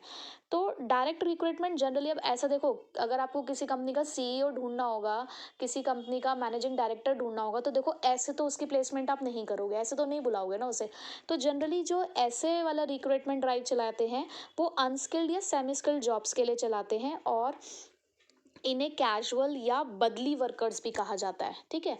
सो डायरेक्ट रिक्रूटमेंट में आपको कैसे ध्यान रखना है, अगर केस स्टडी में आता है, आपको ध्यान रखना है कि कहीं इस तरीके की अगर लाइन लिखी हुई है कि एक नोटिस हमने लगा दिया है अपने काम के या ऑफिस के बाहर या प्रेमिसेस के बाहर, जहाँ पर वो डिटेल्स बताई जा रही हैं कि हम इस जॉब के लिए लोग को ढूंढ रहे हैं, ठीक है। दूसरा है कैजुअल कॉलर। अच्छा, मैं एक चीज़ और बताऊंगी डायरेक्ट रिक्रूटमेंट में कि देखो, अगर मैंने सिर्फ अपने ऑफिस के बाहर इस तरीके का बोर्ड लगा दिया है तो मुझे बहुत सस्ता पड़ा, मतलब क्या कॉस्ट लगी, जस्ट उस बोर्ड की कॉस्ट लगी मुझे। और वहीं पे अगर मैं एडवर्टाइजमेंट कराती तो मुझे पैसे भरने पड़ते according to the words used, है ना। उसके अलावा जनरली ऐसा हम तब करते हैं जब हमारे कुछ परमानेंट वर्कर्स एब्सेंट हो जाएं और हमारे पास काम का बहुत बहार है, मतलब रश ऑफ वर्क है हमारे ऊपर, तब हम इसका इस्तेमाल करते हैं, ठीक है। Now the casual callers. Casual callers क्या होता है, अब देखो, सपोज मैंने कभी पिछले साल मेरे यहाँ पर एक पोजीशन खाली थी, मुझे एक एमबीए पर्सन चाहिए था मैनेजर की पोस्ट के लिए, तो मैंने तब एडवर्टाइजमेंट दिया था। तो तब मेरे पास ना फ्लड ऑफ रिस्पॉन्सेज आया था, मतलब बहुत सारे लोगों की एप्लीकेशन आई, बट मेरे पास वैकेंसी सिर्फ एक ही पर्सन की थी, तो मैं तो एक ही को एक चूज़ कर सकती थी। तो मैंने उसमें उस टाइम पे जो मेरे को सुटेबल लगा, मेरी रिक्वायरमेंट को जो सही लगा था, मैंने उसको चूज़ कर लिया। अब जो एप्लीकेशंस हमारे पास इस तरीके से आती है ना, हम उन्हें फेंकते नहीं है, हम उनका एक डेटाबेस क्रिएट करके रखते हैं, मतलब हम उनको एक फाइल में रिकॉर्ड करके रखते हैं, चाहे वो हम ऑनलाइन रखें या फिर ऑफलाइन रखें, तो हमारे पास एक डेटाबेस है। अब क्या होता है कि सपोज फिर से उसी जॉब पोजीशन के लिए मैंने देखा कि वैकेंसी अराइज हुई, तो मैं पैसे बचाऊंगी अपने। मैं क्या करूँगी, मैं दोबारा से एडवर्टाइजमेंट नहीं दूंगी, मैंने वो फाइल उठाई, उसी फाइल में से, होता है ना कई बार हम टॉप 3 निकालते हैं, टॉप 5 निकालते हैं, टॉप 10 निकालते हैं, तो उसी में से मैंने ढूंढा कि यार किसको बुलाया जा सकता है। उसमें से मैंने एक एप्लीकेशन छाट के निकाली, कॉल करा और बुला लिया। हो सकता है वो बंदा अब कहीं और प्लेस्ड हो गया हो, तो फिर हम दूसरा ढूंढेंगे। तो ऐसे हमने क्या किया कि हमने, हमारे पास जो ऑलरेडी एक डेटाबेस मेंटेन था ना, हमने उसमें से ही किसी को निकाल के कैजुअली कॉल करके बुला लिया है। हमने कोई फॉर्मल एडवर्टाइजमेंट नहीं दी, हमने कैजुअली कॉल करके बुला लिया। So this is known as the casual callers, जहाँ पर कंपनीज डेटाबेस मेंटेन रखती हैं of unsolicited applicants. Unsolicited applicants मतलब जो हमारे क्लाइंट नहीं बन पाए, जो हमारे एम्प्लॉयज़ नहीं बन पाए, तो उन जॉब सीकर्स को हम लोग बाद में स्क्रीन्ड करके तब बुला लेते हैं जब हमारे पास वैकेंसीज अराइज होती है, ठीक है। तो इसको ध्यान रखना है। एडवर्टाइजमेंट बहुत सिंपल है, ये मेथड तब यूज़ होता है जब हमें बहुत सारी चॉइसेस की ज़रूरत है, और जनरली सीनियर पोजीशंस के लिए, प्रोफेशनल पोजीशंस के लिए, टेक्निकल पोजीशंस के लिए हम एडवर्टाइजमेंट करते हैं। और यहाँ पर हमारे पास बहुत सारे कॉम्पिटेंट्स और क्वालिफाइड एम्प्लॉयज़ आने के चांसेस हो जाते हैं। बट इसका डिसएडवांटेज यहाँ ये है कि कई बार ना बहुत सारे रिस्पॉन्सेज हो जाते हैं हमारे पास, जिसमें से सिलेक्शन करना बहुत मुश्किल हो जाता है। Next is employment exchange. Employment exchange क्या होता है, अब जैसे शादी.com, मेट्रीमोनियल साइट्स है तो आपने सुनी होंगी। अब इसमें क्या होता है कि लड़के वाले भी अपनी डिटेल्स लिखवा कर जाते हैं और लड़की वाले भी डिटेल्स लिखवा कर जाते हैं, और जहाँ मैच बन जाता है वहीं पे ही ओम मंगलम मंगलम हो जाता है ना। अब एम्प्लॉयमेंट एक्सचेंज बिल्कुल ऐसे ही करती हैं। क्या होता है कि एम्प्लॉयमेंट एक्सचेंजेस, पहली बात तो ये वर्ड गवर्नमेंट एजेंसीज के लिए इस्तेमाल किया जाता है। यहाँ पर जो कंपनीज हैं, मैं कहूँगी कंपनीज को जॉब प्रोवाइडर्स, तो कंपनीज अपने रिक्वायरमेंट इनके पास लिखवा जाती हैं कि देखो हमें ना ये लोग चाहिए अपने यहाँ काम करने के लिए। ऐसे ही जो जॉब सीकर्स होते हैं, जो जॉब ढूंढ रहे होते हैं, वो भी अपने अपने बायोडेटाज, अपने रिज्यूमे सबमिट कर जाते हैं।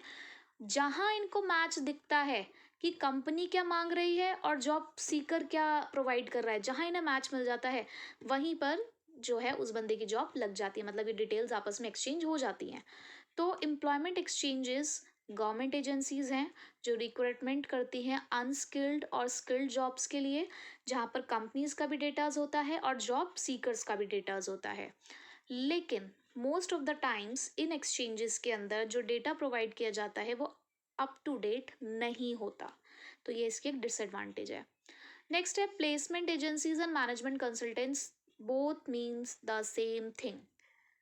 मतलब प्लेसमेंट एजेंसीज बोलूँ, मैनेजमेंट कंसल्टेंट्स, एम्प्लॉयमेंट एक्सचेंजेस, काम तीनों का बिल्कुल सेम है।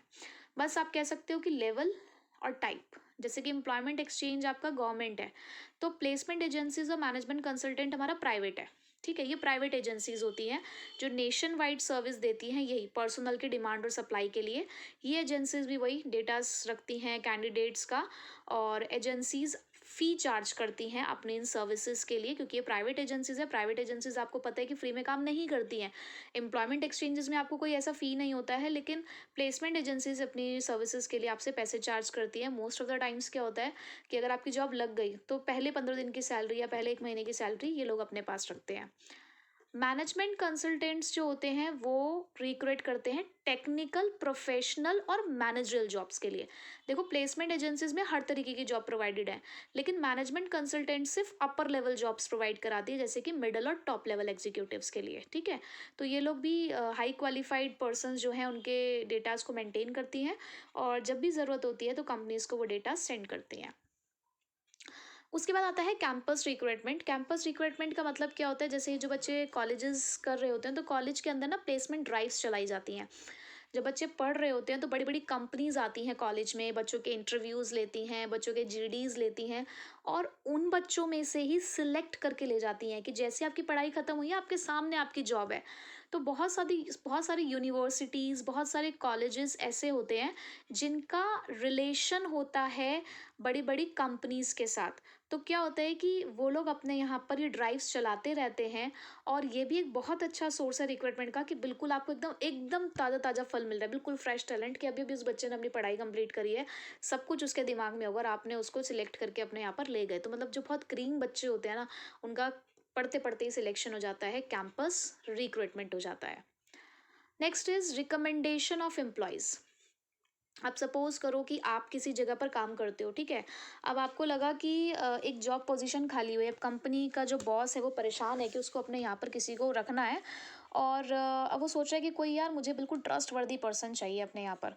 तो आपने क्या किया कि रिकमेंडेशन कर दे दी आपने कि मेरा ना एक फ्रेंड है, आप चाहो तो आप उसे बुला सकते हो, उसका इंटरव्यू लेके देख लो, वो बहुत अच्छा काम करता है, और जैसे आप मुझ पे ट्रस्ट करते हो ना, जैसे मैं आपके यहाँ पे काम करता हूँ बिल्कुल वो भी ऐसे काम करेगा। तो उसने एक नाम रिकमेंड कर दिया, जैसे रिश्तेदार बता देते हैं ना, रिश्ते कि हमारे चाचा के मौसा की बेटे की बहू, बेटे की लड़की है, बहू नहीं सॉरी, बेटे की लड़की है, देख लो तुम्हें देखनी हो तो इस तरीके से यहाँ पर भी जो प्रेजेंट एम्प्लॉयज़ होते हैं ना, जो एग्जिस्टिंग एम्प्लॉयज़ जो ऑलरेडी काम कर रहे होते हैं, कई बार वो अपने फ्रेंड रिलेटिव उनके नेम सजेस्ट कर देते हैं कि अगर आपको चाहिए तो आप देख लो एक बार बुला के।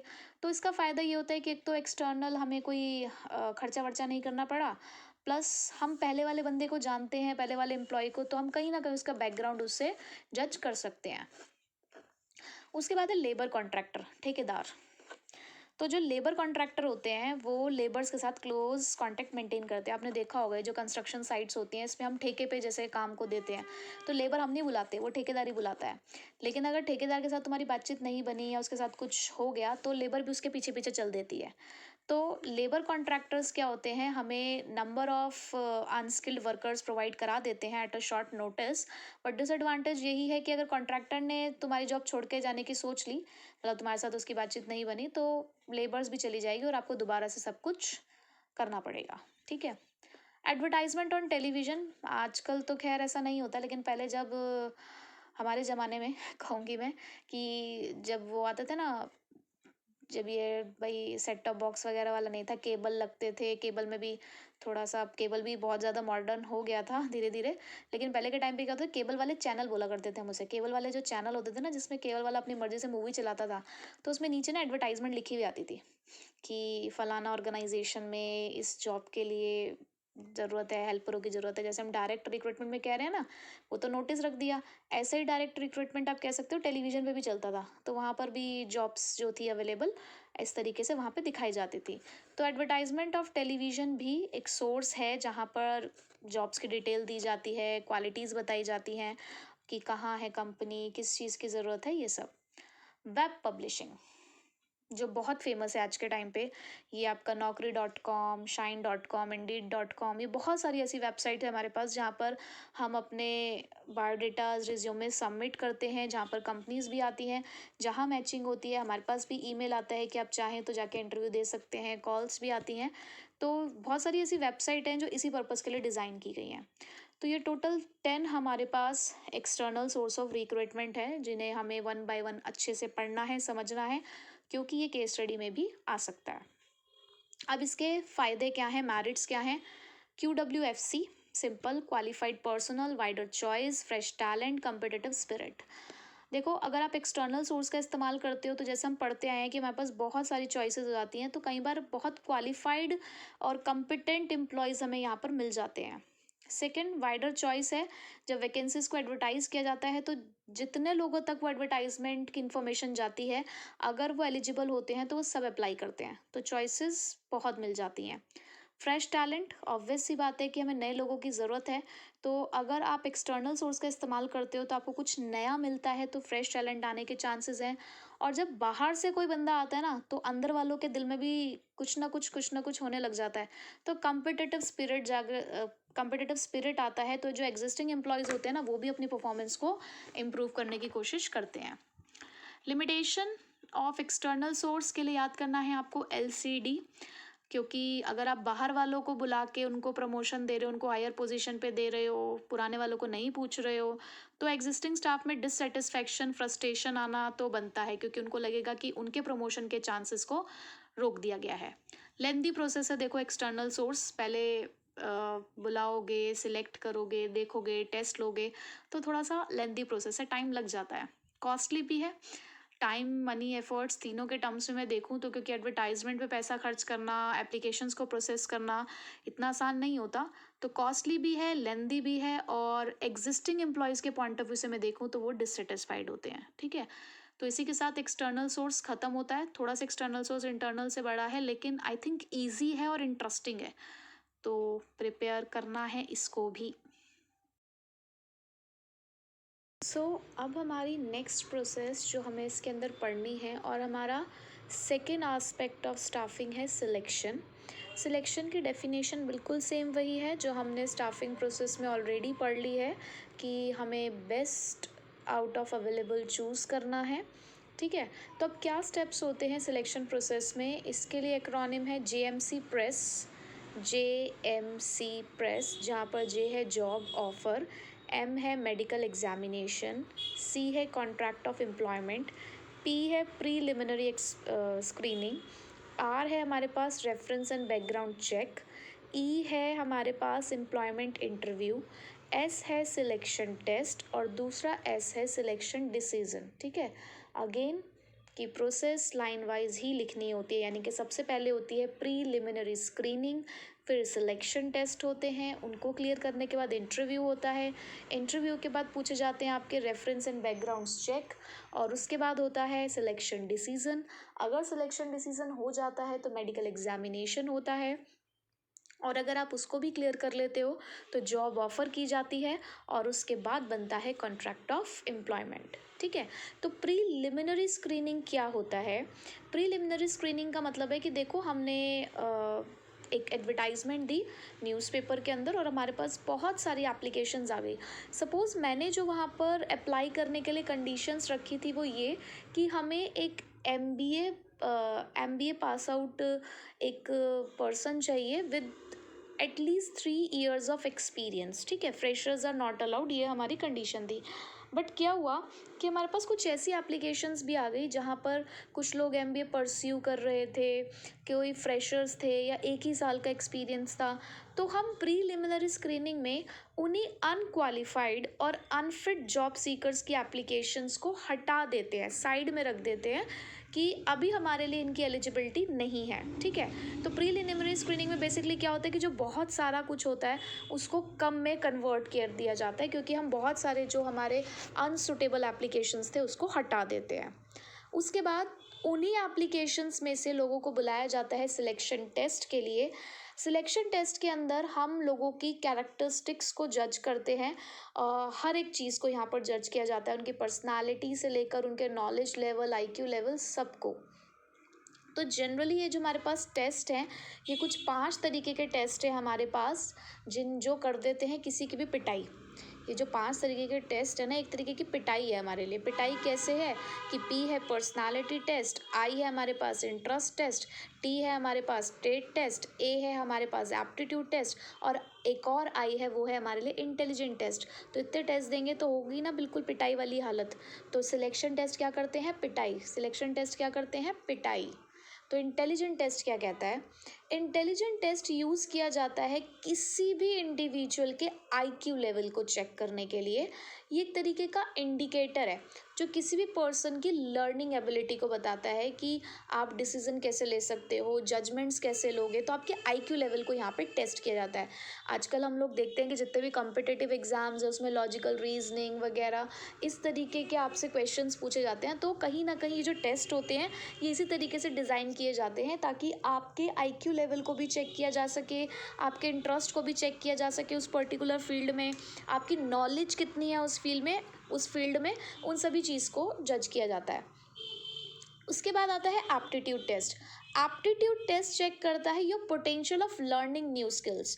आप पुरानी चीज़ें तो आपने सीखी हुई है, लेकिन नई चीज़ अगर आपको कल को हम सिखाएं तो आपकी क्या एबिलिटी, कि आप कितनी जल्दी उस चीज़ को सीख जाते हो, वो चेक होता है एप्टीट्यूड टेस्ट में। Personality test. Personality test provide कराता है लोगों के इमोशंस के बारे में, रिएक्शंस के बारे में, मैच्योरिटी के बारे में, वैल्यू सिस्टम। अब क्या होता है कि ना बहुत सारे क्वेश्चन जैसे डिज़ाइन किए जाते हैं जिसमें आपसे आपके ओपिनियंस पूछे जाते हैं, आपके रिएक्शंस पूछे जाते हैं। एमसीक्यू टाइप ही होते हैं, उसमें 4 ऑप्शन दिए होते हैं।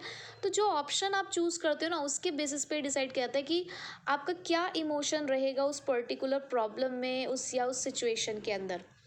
ट्रेड टेस्ट चेक करता है फिर आपकी एग्जिस्टिंग नॉलेज। आप कह रहे हो इतनी सारी डिग्रियां आपने हमारे सामने रख दी हैं कि आपके पास है, बट एक्चुअल में आपको कितनी नॉलेज है, आप जो स्किल्स हमें दिखा रहे हो कि आपके अंदर ये स्किल्स हैं, कि एक्चुअल में आप वो स्किल्स रखते भी हो या नहीं रखते हो।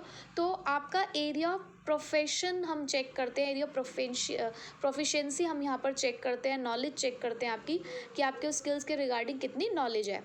Then interest test. देखो, अगर किसी काम को करने में हमारा इंटरेस्ट नहीं होगा ना तो हमने फुल पोटेंशियल के साथ काम करेंगे नहीं। तो बहुत सारे टेस्ट ऐसे होते हैं जो आपके इंटरेस्ट लेवल को चेक करते हैं कि आप जिस जॉब के लिए आप अप्लाई कर रहे हो क्या आप उसके लिए फैसिनेट हो, मतलब दिल से करोगे वो काम को। जैसे कि आज मैं पढ़ाती हूँ तो मैं दिल से पढ़ाती हूँ क्योंकि मुझे इस प्रोफेशन में बहुत मज़ा आता है, मैं पूरी इन्वॉल्व हूँ इसके अंदर, तो मैं अपने फुल पोटेंशियल के साथ काम करती हूँ। तो इसी तरीके से ऑर्गेनाइजेशन में भी एम्प्लॉयज़ के इंटरेस्ट को चेक किया जाता है। तो ये 5 टेस्ट थे जिसने पिटाई कर दी है। जैसे कि पहला था आईक्यू लेवल को चेक करने वाला इंटेलिजेंट टेस्ट।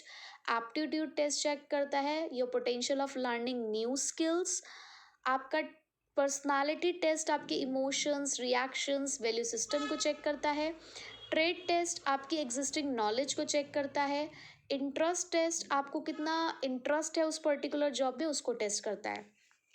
जिसने ये सारे टेस्ट क्लियर कर दिए होंगे फिर होगा उसका एम्प्लॉयमेंट इंटरव्यू। एम्प्लॉयमेंट इंटरव्यू एक इन डेप्थ कॉन्वर्जेशन है between the employer and employ. यहाँ पर दोनों ही ये कोशिश करते हैं, ये नहीं मैं कह रही हूँ कि सिर्फ एम्प्लॉयर ही एम्प्लॉय की इन्फॉर्मेशन निकालने की कोशिश करता है। एक एम्प्लॉय का भी ये मोटिव रहता है कि वो भी कंपनी के बारे में जितनी इन्फॉर्मेशन निकाल सकता हो उतनी निकाल पाए। ठीक है, तो इंटरव्यू के अंदर यहाँ पर वर्बल कम्युनिकेशंस होते हैं, कॉन्वर्जेशंस होती है जहाँ पर इंफॉर्मेशन निकालने की कोशिश की जाती है। देन अगर आप इंटरव्यू क्लियर कर जाते हैं तो आपके रेफरेंस और बैकग्राउंड चेक्स किए जाते हैं कि किस बैकग्राउंड से आप बिलोंग करते हैं। आप जो रिज्यूमे सबमिट करते हैं उसमें भी रेफरेंसेस पूछे जाते हैं। तो आपके रेफरेंसेस के टेलीफोन नंबर्स, नेम, एड्रेस पूछे जाते हैं, ताकि जो इन्फॉर्मेशन आप प्रोवाइड करा रहे हो, सपोज उसमें आपने लिखा है कि आप इस यूनिवर्सिटी से पढ़ के आए हो या पहले इस कंपनी में आप काम करते थे इस पोजीशन पे, तो उन सब चीज़ों को वेरीफाई करने के लिए हम आपसे आपके नोन पर्सन्स का, प्रीवियस एम्प्लॉयर्स का, यूनिवर्सिटी प्रोफेसर्स का, टीचर्स का, इन सब का रेफरेंस आपसे मांग सकते हैं और वेरीफाई कर सकते हैं। देन होता है सिलेक्शन डिसीज़न।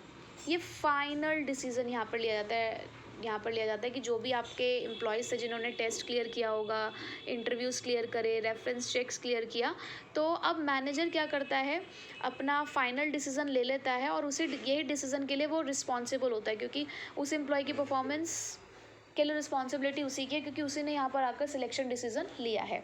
जब सिलेक्शन डिसीज़न हो जाता है तब होते हैं मेडिकल एग्जामिनेशन। हर जॉब के अंदर हम नहीं देखते ये मेडिकल एग्जामिनेशंस वगैरह, लेकिन जितनी बड़ी बड़ी कंपनीज़ हैं, कुछ गवर्नमेंट जॉब्स हैं, उसमें मेडिकल एग्जामिनेशंस होते हैं। तो मेडिकल एग्जामिनेशन होता है सिलेक्शन डिसीजन के बाद, जहाँ पर ये चेक किया जाता है कि हमारा जो एम्प्लॉय हो मेडिकली फिट है या नहीं है, फिजिकली फिट है या नहीं है।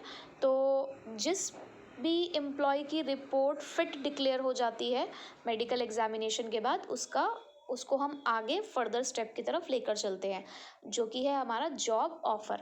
अब हमने आपको वो जॉब ऑफ़र कर दी, क्योंकि आपने पुराने सारी रुकावटों को आप पार करते हुए आए हैं, और अब जिस जॉब के लिए आपने अप्लाई किया था उसका लेटर ऑफ अपॉइंटमेंट यानी कि कंफर्मेशन आपको मिल गया है कि इस दिन से आपको ज्वाइन करना है, रिपोर्ट करना है ड्यूटी पे। और उसी के बाद बनेगा हमारा कॉन्ट्रैक्ट ऑफ एम्प्लॉयमेंट, क्योंकि अब आपको हमने जॉब ऑफ़र कर दी है और कैंडिडेट ने एक्सेप्ट भी कर लिया है हमारा ऑफ़र। तो कुछ डॉक्यूमेंट्स बनाए जाते हैं जिसके अंदर कंपनी के रूल्स रेगुलेशंस लिखे जाते हैं कि आपकी ड्यूटीज़ क्या हैं, क्या रिस्पॉन्सिबिलिटीज़ होंगी, आप कैसे छुट्टी ले सकते हो, टर्मिनेशन कैसे होता है हमारे यहाँ पे। तो वो सभी चीज़ें उस कॉन्ट्रैक्ट ऑफ एम्प्लॉयमेंट में लिखी होती है, जिसका एम्प्लॉयर और एम्प्लॉय दोनों को क्लियर कट पता होता है। अगर कोई भी उनमें से किसी भी कमिटमेंट को नहीं मानता है, तो आपको पता है कि डिसिप्लिन ब्रेक होता है और उसके बाद जो भी एक्शंस होते हैं वो एक्शंस लिए जाते हैं। तो ये 8 स्टेप्स थे सिलेक्शन प्रोसेस के अंदर। पहले अनफिट जो भी हमारी एप्लीकेशंस थी उसे हमने हटाया, फिर टेस्ट लिए, टेस्ट के बाद एक इंटरव्यू रखा, इंटरव्यू के बाद रेफरेंस और बैकग्राउंड चेक किया आपका, फिर सिलेक्शन डिसीजन के बाद आपका मेडिकल एग्जामिनेशन के लिए लेके गए, और अगर वो क्लियर हो जाता है तो आपको जॉब ऑफर कर दी जाती है, लेटर ऑफ अपॉइंटमेंट मिल जाता है, और उसके बाद बनता है कंपनी और आपके बीच में एक कॉन्ट्रैक्ट ऑफ एम्प्लॉयमेंट। ठीक है, नेक्स्ट हमें करना है ट्रेनिंग एंड डेवलपमेंट। ये हमारा थर्ड एस्पेक्ट है स्टाफिंग का और लास्ट टॉपिक है हमारा ये। हमें बताने हैं ट्रेनिंग और डेवलपमेंट के बेनिफिट्स ऑर्गेनाइजेशंस और एम्प्लॉयज़ को। इस क्वेश्चन के अंदर मैंने मोस्ट ऑफ द टाइम्स ये देखा है कि बच्चों को जब भी ये क्वेश्चन एग्ज़ाम में आता है ना, तो बहुत ही उल्टे सीधे आंसर्स लिखे जाते हैं कि कुछ भी अपनी तरफ से बना के लिख देते हैं। ठीक है, अच्छी बात है, अपनी तरफ से बना के लिख रहे हो, बट एटलीस्ट उसको प्रेजेंट अच्छे से करो। आपको क्लियरली पूछा जा रहा है कि आपको ऑर्गेनाइजेशन के लिए बेनिफिट अलग बताने हैं और एम्प्लॉयज़ के लिए अलग बताने हैं, तो आप लोग मिक्स करके लिख देते हो, एक साथ ही पॉइंट्स लिख देते हो, आप अलग से नहीं बनाते उन चीज़ों को। मतलब देखो, यहाँ पर भी मैंने अलग से लिखा हुआ है कि बेनिफिट्स टू ऑर्गेनाइजेशन अलग है, बेनिफिट्स टू एम्प्लॉयज़ अलग है। तो इसी तरीके से आपको भी अलग अलग लिखने हैं, एक साथ नहीं लिखने हैं, मिक्स नहीं करने हैं। हालांकि कुछ पॉइंट सेम सेम से लगेंगे, लेकिन आपको लिखकर उन्हें अलग अलग ही दिखाना है, अलग अलग हेड के अंदर। ठीक है, तो सबसे पहला है हमारे पास, अच्छा इसकी एक्रोनिम है MRC, जहाँ पर M है आपके पास इंक्रीजेज एम्प्लॉयज़ मोराल, मतलब मोराल के लिए है वो। R है आपके पास response to fast changing environment. S है सिस्टमैटिक लर्निंग। H है हायर प्रॉफिट्स, और E है इक्विप्स द फ्यूचर मैनेजर्स। तो फर्स्ट सिस्टमैटिक लर्निंग से स्टार्ट करते हैं। ऐसा कहा जाता है कि अगर कोई चीज़ हम सीख कर रहे हैं ना, तो वो बेटर है, हिट एंड ट्रायल मेथड से बेटर है, क्योंकि हिट एंड ट्रायल मेथड में क्या होता है, वेस्टेज होती है। आप एक्सपेरिमेंट्स कर रहे हो, तो एक्सपेरिमेंट्स में तो वेस्टेज के चांसेस हैं। बट वही चीज़ अगर आपने सीख ली है, सिस्टमैटिक लर्निंग। अब सपोज़ करो कि आपके यहाँ पे कोई नया नया एम्प्लॉय ज्वाइन करता है, तो अब स्टार्टिंग में उसको काम एकदम से नहीं समझ में आता, तो हम क्या कर देते हैं, उसको ट्रेनिंग दे देते हैं 2 दिन की, 3 दिन की, ताकि वो काम सीख जाए। ठीक है, तो सिस्टमैटिक लर्निंग से क्या होता है कि wastage of money, time, efforts नहीं होता है। दूसरा, हायर प्रॉफिट। अगर एक ट्रेंड एम्प्लॉय है, तो वो क्वालिटी और क्वांटिटी दोनों को मेंटेन रखेगा, क्योंकि उसको वो काम करना आता है। तो प्रोडक्टिविटी इंक्रीज़ होगी तो प्रॉफिट्स भी बढ़ जाएंगे। थर्ड है, इमरजेंसी के केस में हमें ये पता लगता है कि फ्यूचर मैनेजर्स कौन होने वाले हैं। देखो, ट्रेनिंग क्या करती है कि पहले से हम लोगों को प्रिपेयर करके रख रहे हैं, हमने ट्रेनिंग दे दी है कि कल को अगर हमें फ्यूचर मैनेजर्स बनाने पड़े इनमें से, तो हम बना सकते हैं easily. Increases the employees morale. अब क्या होता है कि अगर आप कोई चीज़ सीख कर रहे हो, तो उससे क्या होता है कि आपका ना कॉन्फिडेंस लेवल बिल्डअप होता है। जब हम ट्रेंड है किसी चीज़ को करने के लिए, तो हमारा कॉन्फिडेंस लेवल अच्छा होता है। हम एब्सेंट नहीं होंगे, हम छोड़कर नहीं जाएंगे। देखो, हम कब किस चीज़ से बचने की कोशिश करते हैं, जब वो चीज़ आती नहीं है। अब आपकी क्लास में मैं कोई क्लास टेस्ट कंडक्ट कर रही हूँ, ठीक है, आप क्यों कहोगे कि यार हमने आज स्कूल नहीं जाना, हम आज आएंगे नहीं? तो क्यों आपके मन में ये बात है? क्यों? क्योंकि आपको वो चीज़ आती नहीं है। अगर आपको वो चीज़ आती होगी, तो आप बिल्कुल भी उस चीज़ को अवॉइड नहीं करेंगे, यानी कि आप एक मोटिवेटेड होंगे, आपका कॉन्फिडेंस लेवल बढ़ेगा। फिफ्थ है, ये जो इन्वायरमेंट लगातार चेंज हो रहा है, जो बिज़नेस इन्वायरमेंट बदल रहा है, टेक्नोलॉजी अपग्रेड होती जा रही है, तो ये डिमांड है आज की कि हमें खुद को ट्रेंड करना पड़ेगा। हमें अपने एम्प्लॉयज़ को ट्रेन करना पड़ेगा। पहले सब कुछ कंप्यूटराइज नहीं होता था, मशीनों के थ्रू काम नहीं होता था, लेकिन आजकल होता है। तो वो जो पुराने स्किल्स हैं वो बहुत लंबे समय तक नहीं टिक सकते हैं। तो इसलिए ऑर्गेनाइजेशंस ये चाहते हैं कि ट्रेनिंग और डेवलपमेंट एम्प्लॉयज़ को मिलती रहे, ताकि हम उस फास्ट चेंजिंग इन्वायरमेंट के साथ कॉप अप कर सकें। तो ये 5 बेनिफिट्स थे जो एक ऑर्गेनाइजेशन को मिलते हैं अगर उनके एम्प्लॉयज़ ट्रेंड होते हैं तो। अब यही बेनिफिट्स एम्प्लॉयज़ के लिए कौन से हैं? तो इसके लिए है PM be cool, benefits of training and development to employees के लिए PM प्लीज़ बी कूल। तो पी है हमारे पास यहाँ पे सबसे पहले परफॉर्मेंस के लिए, M है हमारे पास वही मोराल के लिए, B है बेटर करियर है, और E है efficient to handle machines. Cool का ऐसे कोई मीनिंग नहीं है। तो सबसे पहले बेटर करियर। देखो, अगर हमारी स्किल्स अच्छे होंगे, हमारे नॉलेज अच्छे होंगे, तो प्रेजेंट ऑर्गेनाइजेशन में नहीं, अगर कल को हम किसी और ऑर्गेनाइजेशन को ज्वाइन करते हैं या हमारे प्रमोशन हो जाता है उसी ऑर्गेनाइजेशन में, तो हमारे करियर के लिए भी ये चीज़ अच्छी है। और अगर हम ट्रेंड है तो वही हम वेस्टेज नहीं करेंगे, फटाफट आके काम करना शुरू करेंगे, प्रोडक्टिविटी अच्छी होगी, परफॉर्मेंस अच्छी होगी, जिससे हम अच्छा कमा सकते हैं। ट्रेनिंग एम्प्लॉयज़ को मशीन्स को हैंडल करने में मदद करता है और एक्सीडेंट्स के चांसेस को कम करता है, क्योंकि पहले ही आपको किसी एक मशीन जो कि थोड़ी सोफिस्टिकेटेड है, जिसकी आपको ट्रेनिंग की ज़रूरत थी, हमने आपको पहले ट्रेन कर दिया उसको चलाने के लिए, तो अब आप उसे आसानी से चला पाएंगे। उसके अलावा वही कि आपको सेटिस्फेक्शन रहेगा कि यार मुझे ये काम करना आता है, तो मैं इसको करके ही दिखाऊंगा, तो आप मोटिवेटेड रहते हैं, कॉन्फिडेंट रहते हैं। ठीक है, तो ये बेनिफिट्स थे एम्प्लॉयज़ को। अब ट्रेनिंग और डेवलपमेंट के बीच में डिफरेंस है। ट्रेनिंग नॉलेज को इंक्रीज़ करने की प्रोसेस है, डेवलपमेंट लर्निंग और ग्रोथ की प्रोसेस है। ऑब्जेक्टिव, ट्रेनिंग अपने जॉब को बेटर करने में हमारी मदद करती है, डेवलपमेंट आपका ओवरऑल ग्रोथ करती है। बस एक थोड़ा सा प्रॉब्लम है इस लास्ट डिफरेंस में, दोनों में सेम पॉइंट लिखा गया है, ह्यूमन एरर हो गया है, आप उसको प्लीज़ ठीक कर लीजिएगा।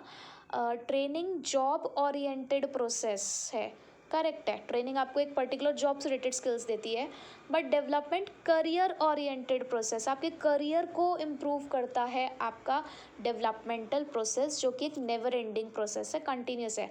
ट्रेनिंग क्योंकि क्या होता है, एक स्पेसिफिक स्किल्स और स्पेसिफिक टाइम पीरियड के लिए होती है, लेकिन डेवलपमेंट आपके ओवरऑल ग्रोथ के लिए होती है, और ये एक नेवर एंडिंग प्रोसेस है, कभी आपकी ग्रोथ ख़त्म नहीं हो सकती, डेवलपमेंट प्रोसेस कभी ख़त्म नहीं होती, तो इसलिए करियर ओरिएंटेड है। ठीक है, तो आप इसको प्लीज़ ठीक कर लीजिएगा।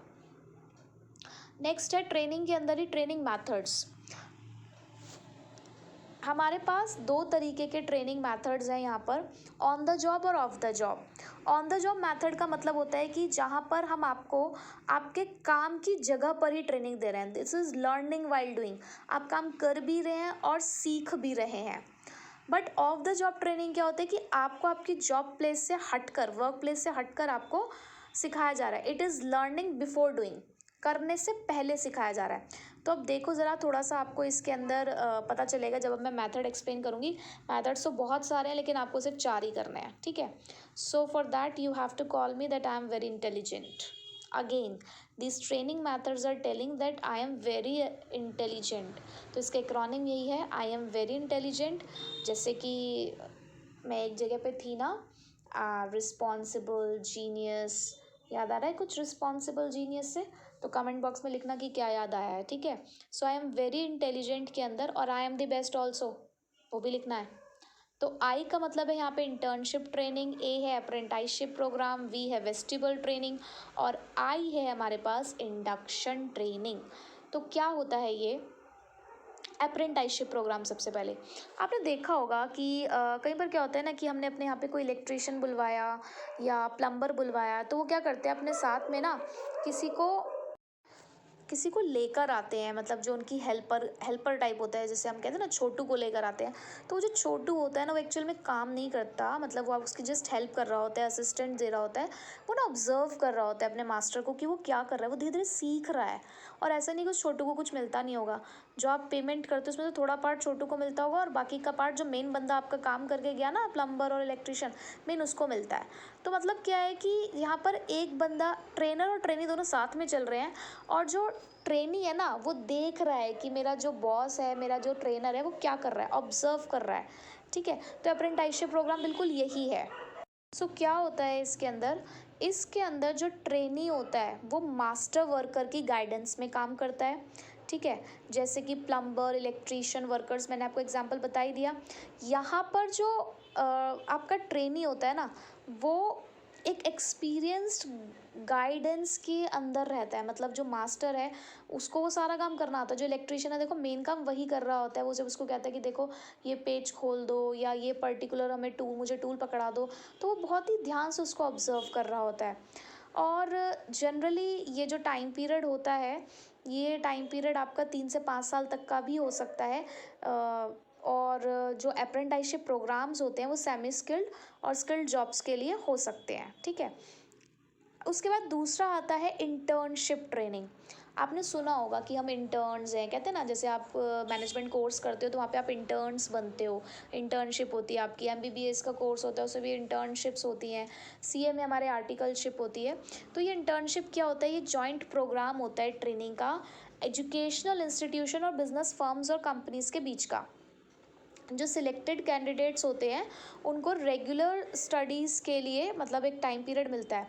देखो ये क्या होता है कि आप पढ़ते पढ़ते सीख रहे हो, आप पढ़ते पढ़ते आपने उसकी थियोरेटिकल नॉलेज ली, लेकिन आपको ये भी सीखना है कि प्रैक्टिकली उन चीज़ों को कैसे किया जाता है। तो प्रैक्टिकल उन चीज़ों को सिखाने के लिए आपको इंटर्नशिप दी जाती है। अब जैसे एक डॉक्टर है, उसने थियोरेटिकली तो सब कुछ पढ़ लिया ना कि हार्ट का फंक्शन क्या है, किडनी का फंक्शन क्या है, क्या कैसे सब कुछ होता है, बट प्रैक्टिकली भी तो देखना है ना। मुन्ना भाई एमबीबीएस देखी है ना, ऐसे चीटिंग करा के थ्योरी एग्ज़ाम तो पास हो गया, लेकिन जब प्रैक्टिकल उसको बॉडी के सामने खड़ा किया गया उस इंस्ट्रूमेंट के साथ तो क्या हुआ था, देखा ना आप लोगों ने। तो इंटर्नशिप ट्रेनिंग यही होती है कि कैंडिडेट्स को उनकी प्रैक्टिकल नॉलेज दिलवाई जाती है, ठीक है। और ऐसे में आपको सैलरी तो नहीं मिलती, बट उसका कुछ एक पार्ट मिलता है इंटर्नशिप्स के अंदर, बहुत नॉमिनल होता है वो, और जिसको हम स्टाइपेंड कहते हैं, ठीक है। उसके बाद थर्ड है हमारे पास वेस्टिबल ट्रेनिंग, बड़ा ही यूनिक सा नेम है वेस्टिबल ट्रेनिंग। ये जनरली उन जॉब्स के अंदर होता है जहाँ पर कोई सोफेस्टिकेटेड मशीन इन्वॉल्व है, मतलब जहाँ पर आपको एक ऐसी इक्विपमेंट या ऐसी मशीन पे काम करना है जो थोड़ा सा अगर आपने उसके ऊपर लापरवाही दिखाई तो एक बहुत बड़ा लॉस हो सकता है आपका भी और कंपनी का भी। तो ऐसे में आपको एक्चुअल वर्क प्लेस से हटाकर उसकी मशीन की डमी मशीन पे लेके जाया जाता है, मतलब बिल्कुल वैसी दिखती है वो मशीन लेकिन उससे कोई हमें हार्म नहीं है। तो पहले डमी मशीन पे आपको सब कुछ सिखाया जाता है, आपको एक्चुअल वर्क प्लेस से हटाकर डमी मशीन पे पहले उसको सिखाया जाता है। और जब आप उसको चलाने में मास्टर हो जाते हैं, मतलब आपको चलानी आ जाती है, तब आपको एक्चुअल वर्क प्लेस पे ले जाया जाता है। तो वेस्टिबल ट्रेनिंग क्या है कि जहाँ पर हम किसी ऐसी मशीन के ऊपर हमें काम करना है जो थोड़ी सी सोफेस्टिकेटेड है, जिसको चलाने में थोड़ा सा हमें ध्यान रखना है, तो वहाँ पर आपको अलग जगह पर एक डमी मशीन के ऊपर पहले काम सिखाया जाता है। जब आप वो सीख जाते हो तब आपको एक्चुअल मशीन दी जाती है काम करने के लिए। इंडक्शन ट्रेनिंग अब क्या होता है? इंडक्शन ट्रेनिंग वो ट्रेनिंग है जो नए एम्प्लॉय को क्विकली सेटल डाउन करने में हेल्प करते हैं, लोगों के साथ, सराउंडिंग्स के साथ और बिजनेस के अंदर। जनरली ये ट्रेनिंग कुछ घंटों की या कुछ दिन की होती है। जैसे वही कोई नया एम्प्लॉय आता है तो उसे हमने कुछ घंटों में भी वो उस चीज़ को सीख सकता है, या उसे कुछ दिन भी लग जाते हैं उस चीज़ को सीखने में, तो उसे इंडक्शन ट्रेनिंग कहते हैं। देखो, आपने ऑब्जर्व किया होगा कि जैसे कि अप्रेंटिसशिप प्रोग्राम है, उसमें आप काम करते करते सीख रहे हो, ऑफ द जॉब मेथड है। इंटर्नशिप, पहले पढ़ाई कर रहे हो फिर सीख रहे हो, कह सकते हो ना, काइंड ऑफ द जॉब है। वेस्ट्यूबल ट्रेनिंग ऑफ द जॉब है, पहले आपको अलग से सिखाया जा रहा है। Induction training on the job है, मतलब आपने जॉब ज्वाइन कर ली है और उसके साथ ही हम आपको ट्रेनिंग दे रहे हैं। तो ये हमारे पास 4 ट्रेनिंग मेथड्स थे, जिसके साथ हमने ट्रेनिंग एंड डेवलपमेंट वाला टॉपिक कंप्लीट कर लिया है। अब ना बिल्कुल जो लास्ट टॉपिक है वो इस साल दोबारा ऐड हुआ फिर से, तो मुझे भी ऐड करना पड़ा इसके अंदर। कुछ नहीं है खास, बस एक बार फटाफट से सुन लीजिएगा आप। कि हमारा staffing as a part of human resource management, मतलब स्टाफिंग जो है वो कैसे एचआरएम का पार्ट बना। हम सुनते हैं ना एचआरएम, तो कैसे ये ह्यूमन रिसोर्स मैनेजमेंट का पार्ट बना। देखो, जैसे जैसे ऑर्गेनाइजेशन बढ़ रहा था ना, तो नंबर ऑफ एम्प्लॉयज़ भी बढ़ रहे थे जिनको हमने रिक्रूट किया। तो हमें एक ज़रूरत पड़ी कि क्यों ना एक ऐसा सेपरेट डिपार्टमेंट ही बना दें जिसका काम ही यही हो, लोगों को रखना, उनकी पे डिसाइड करना, उनके साथ डील करना, उनकी ग्रीवियंसेस सुनना, अपनी बताना, उनकी सुनना। तो मतलब एक सेपरेट डिपार्टमेंट की नीड हमें फील हुई, तो हमने स्टाफिंग फंक्शन को एचआरएम का पार्ट ही बना दिया। मतलब ऑर्गेनाइजेशंस के अंदर अब एचआर डिपार्टमेंट्स होते हैं, बोलते हैं ना एचआर मैनेजर, तो उसका काम ही ये होता है कंपनी के लिए रिक्रूटमेंट और सिलेक्शन प्रोसेस करना। तो इसीलिए आजकल कंपनीज के अंदर एचआर डिपार्टमेंट बनाया जाता है। अब क्या फंक्शंस होते हैं उस एचआर डिपार्टमेंट के? रिक्रूटमेंट करना, मतलब क्वालिफाइड लोगों को ढूंढना, उनकी जॉब को एनालाइज करना, इंफॉर्मेशन कलेक्ट करना, उनके लिए कॉम्पेंसेशन डिसाइड करना, उनके करियर की ग्रोथ के लिए ट्रेनिंग और डेवलपमेंट देखना, लेबर्स के रिलेशनशिप बनाए रखना, यूनियन के साथ रिलेशनशिप बनाए रखना, उनकी प्रॉब्लम्स को हैंडल करना, उनको सोशल सिक्योरिटी देना, उनके वेलफेयर के लिए काम करना। और कई बार अगर कोई लीगल कॉम्प्लिकेशंस आ जाते हैं तो लॉ सूट के अंदर भी कंपनी को डिफेंड करना, एम्प्लॉय को डिफेंड करना भी हमारे एचआरएम डिपार्टमेंट का पार्ट होता है, उनकी ड्यूटीज़ होती है। ठीक है, अब ये एचआरएम आया कैसे? पहले क्या होता था, ट्रेड यूनियन चलती थी, मतलब वही आपने देखा होगा ना मूवीज़ वगैरह में भी। एक वो मूवी है ना अनिल कपूर की, लाडला आई थिंक, जिसमें श्रीदेवी भी है। तो उसमें वो क्या होता है कि अनिल कपूर अपनी पूरी यूनियन बना लेता है, और मतलब वही अपनी मांगे पूरी करवाने के लिए। तो यहाँ पर पहले ट्रेड यूनियंस चला करती थी जो एक लिंक प्रोवाइड करती थी, मतलब एक टीम सी बन जाती थी जो लिंक थी वर्कर्स और ऑनर के बीच में। तो ये जो कॉन्सेप्ट था, इसको लेबर वेलफेयर ऑफिसर के नाम से जाना जाने के, मतलब लेबर वेलफेयर ऑफिसर एक आया एक्शन के अंदर जो ऑनर और वर्कर्स के लिए काम करता था। अब उसका रोल उस टाइम पे सिर्फ लिमिटेड था कि भाई एम्प्लॉयज़ के वेलफेयर की एक्टिविटीज़ करनी है। बट फिर फैक्ट्री सिस्टम आया। जब फैक्ट्री सिस्टम आया तो बहुत सारे लोगों को एक ही छत के नीचे एम्प्लॉयमेंट मिला। तो यहाँ पे ना जो ड्यूटीज़ थी वो बढ़ने लग गई। तो फिर आया पर्सनल ऑफिसर और पर्सनल मैनेजर। पहले जिसको लेबर वेलफेयर ऑफिसर कहा जाता था उसको फिर पर्सनल ऑफिसर और देन उसके बाद पर्सनल मैनेजर कहा गया। तो ये जो लगातार डेवलपमेंट हो रहा था ना, तो इसी की वजह से नए स्किल्स डेवलप हुए, एम्प्लॉयज़ को ट्रेनिंग की रिक्वायरमेंट अराइज हुई। तो एचआरएम ने ये पुराने ट्रेडिशनल कंसेप्ट को हटा दिया और अब हमने सेपरेट डिपार्टमेंट ही बना दिया इन सब काम को करने के लिए, कि चाहे हमें रिक्रूटमेंट सिलेक्शन ट्रेनिंग देनी हो तो वो एचआर डिपार्टमेंट का काम है। तो इस तरीके से एचआरएम हमारा निकला और इस तरीके से ये वाला हमारा चैप्टर भी ख़त्म होता है। और बहुत कुछ कर चुके हैं हम आज इस चैप्टर के कंप्लीशन के साथ। अब मंजिल ज़्यादा दूर नहीं है, हार्डली हमारे 4 चैप्टर्स ही बचे हैं, 9, 10, 11 और फर्स्ट। तो बिल्कुल घबराने वाली बात नहीं है, ऑलमोस्ट 8 चैप्टर्स हमने कंप्लीट कर लिए हैं। अगर आपने मेरे साथ ये किया होगा तो आपको बिल्कुल भी अब घबराने की ज़रूरत नहीं है। कल मिलेंगे नए चैप्टर के साथ।